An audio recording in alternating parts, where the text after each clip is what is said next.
To discuss the relative bull run in the last 8 sessions by Anthony DePaul, Senior Private Advisor at Atlantic Pacific Securities, with Fairfax very much in your sights. Looking at its recent share price performance, FXJ, let's animate into the charts. What are you saying is kind of behind this? Is it as much about the proposed merger with APN as anything else?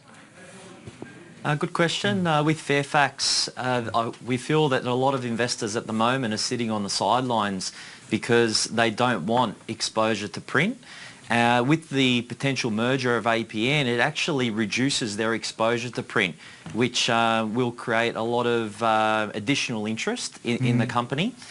In addition to that, the domain business continues to achieve compounded annual growth rate in revenues of double digits. So it now represents a much larger portion of their business, and that's attracting more investors as the company evolves with its turnaround story. And I should mention today it hit a yearly high at 98 cents, rallying some 2%, the low being 74 on the 1st of March this year. What's the likelihood of the spin-offs from everything you've just said there?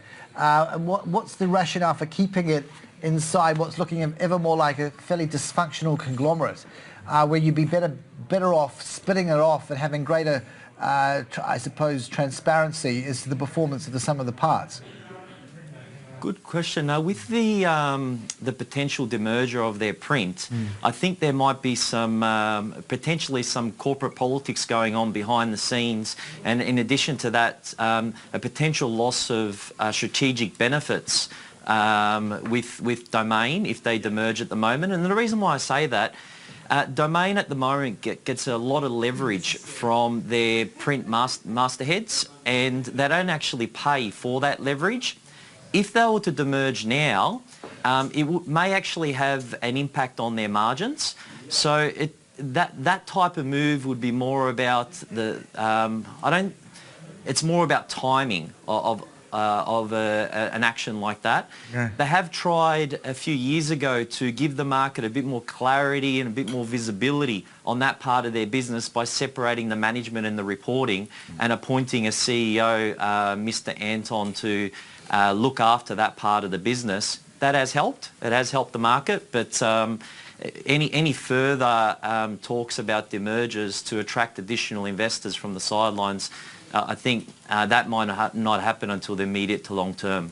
Anthony, Scott Phillips here from the Motley Fool. Fairfax is increasingly looking like Domain with some legacy newspaper assets rather than vice versa. This really looks like the Domain company at the moment.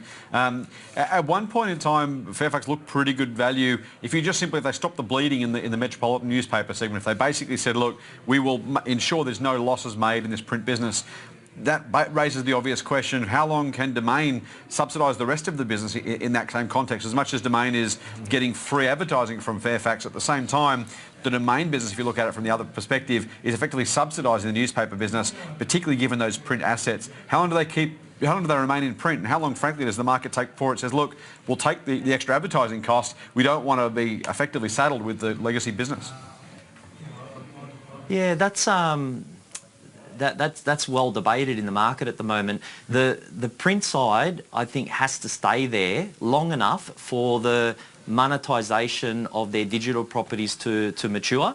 How long that takes? Well, the digital part, they're monetising it quite well, and they are receiving healthy growth in that part of the business, but they need to give it more time to get some traction. So I could see them holding on to the print part for at least the next 12 to 36 months before they make any drastic changes to that structure.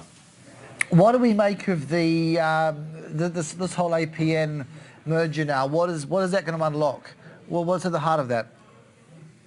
Well, in terms of unlocking it, it means that it's in line with their strategy to grow the digital online part of their business. Mm-hmm. So that it's just in line with that. Mm-hmm. In terms of unlocking potential, I think it actually might boost their share price because it's going to attract more investors from the sidelines. Mm-hmm.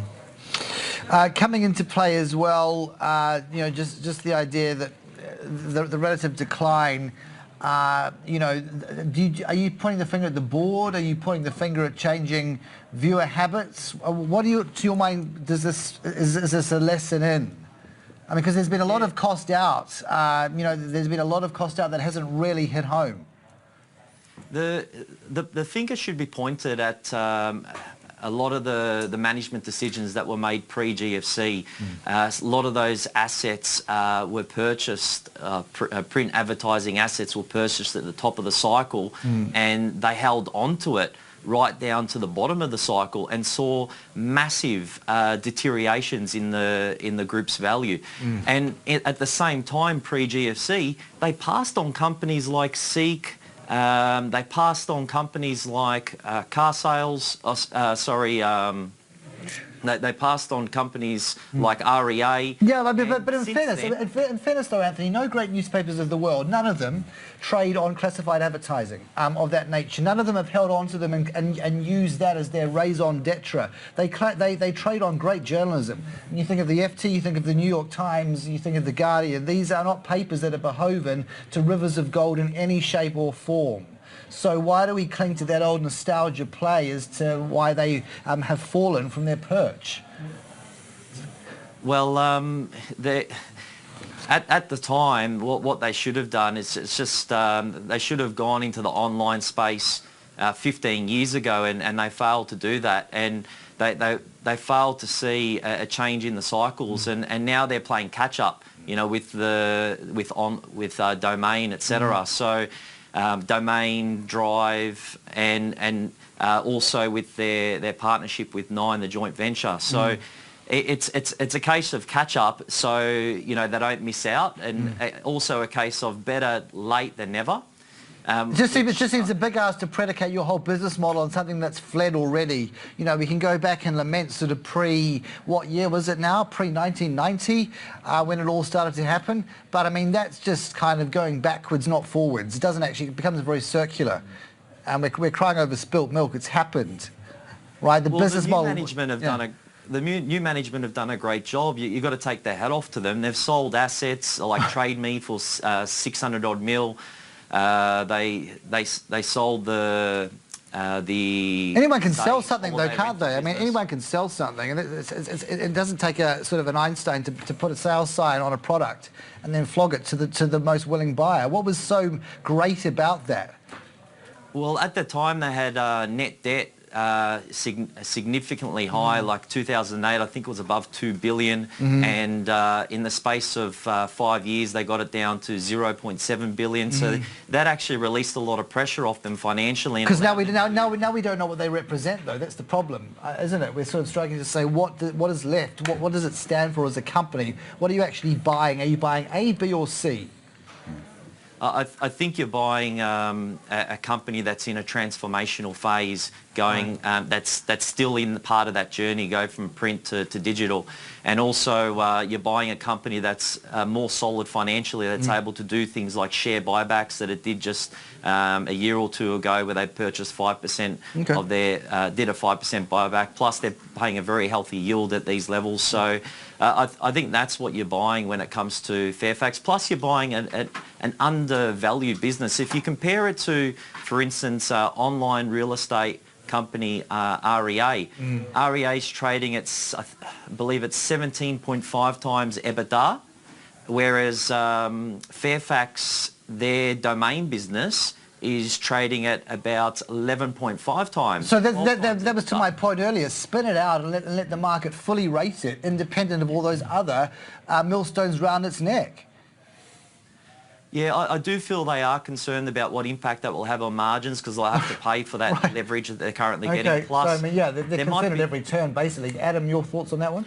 Look, certainly Fairfax has struggled a fair bit, because what they've done is they've taken away their US bureau, they've taken away all of that sort of the content that everybody wants to see inside the Sydney Morning Herald, the Financial Review, those kinds of things. So I think they're going to struggle. They're just basically now reproducing others' copy, right, under the Reuters, AAP, whatever. FT. And the third material, switching cuts through the business cast, and they really have hollowed out that newsroom. The last lot of cuts in particular, taking away some really big names that you know, the first couple of cuts you can get away with, and you start to cut a third time, you're cutting into the quality you've left alone the last couple of times. People like Michael West, the Fairfax business journo, who's very well followed, very well regarded, you know, who left the business. Others in that space as well, in other parts of their business, they're really struggling now, as you rightly mentioned, to work out how do you keep a quality, you know, broadsheet style business running in the context of less advertising revenue. And quite frankly, the domain business is the jewel in the crown. But right now, investors looking at it saying, well, how do you value domain alone when you don't know how much money they're going to lose elsewhere? That pulls that down. At least REA is a discrete, separate business for now. You can look at that separately and say, well, without any legacy newspaper assets that I have to pay for, what is that currently worth? I think Anthony's point is right. There is real value in the Fairfax business, probably even worth more than today's price. Ironically, you asked the point about management, Carson, and the big picture for me is that while it shouldn't have been hard to make these changes, quite frankly, Greg Highwood was the first CEO to actually, in Fairfax's history, at least, well, at all, but certainly since '95, coming out and saying, we will stop printing newspapers. Every other CEO previously said, well, maybe we might if we have to, and we'll see, and we'll try to. It was the first one, actually, ironically, and you'd think 20 years worth of, you know, losses and pain would have inured someone to say. He's finally said, we will stop printing. We don't know when, but when it starts making sense, we'll just stop printing. Was that because his pay was tied to his ability to take out of the business? Unlike previous CEOs, he was actually remunerated based on what he was cutting. So it was in his interest to make that very same statement as a measure of his future KPI objectives. The ultimate being to shutter it. That's true. Although you know, if that's what was required to get a CEO to finally say this is stupid to keep printing newspapers at a loss, either fix them and make some money, or stop doing it. And literally, you know, the dead tree business is slowly or maybe even quickly going. It comes down to what you can go people online, and both Fairfax and News having that challenge. Does it worry you that one of the kind of the scions of the the boardroom at that point is now over at Woolies doing strategic advice to turn around that company? So one, Roger Corbett is back as seen as a kind of the wonder kid on a turnaround. What do we make of this when he blinked over rivers of gold and said that would never be an issue, to now be masterminding Woolworths as a special advisor? Well, I mean, I think Woolworths is obviously very different businesses. But it's about understanding the consumer, isn't it? Knowing what the consumer wants. The consumer wants. Bottom line. Absolutely. And then making sure that that's running through margins. It's all, you're right, it's all the same. You know, and there's talk of Woolies looking to do some kind of cap raise, splitting out businesses, just like Fairfax. You know, all of those kinds. And interesting enough, maybe Carson, to your point, Roger Corbett only a couple of days ago announcing that he's parting ways with Woolies from that role. So maybe Woolies coming to the same view that Fairfax has come to, which is to say. And often now, share a health. Plenty of other corporate irons still on the fire, but look, yeah, this is ructions perhaps at the Woolworths boardroom level, or maybe even the Woolworths executive level. Brad Banducci, CEO, wanting to run his own ship and maybe not appreciating Roger's oversight. Thanking our panel as well, coming from Melbourne tonight, Anthony DePaul. Thank you for those insights, Anthony, and views on Fairfax.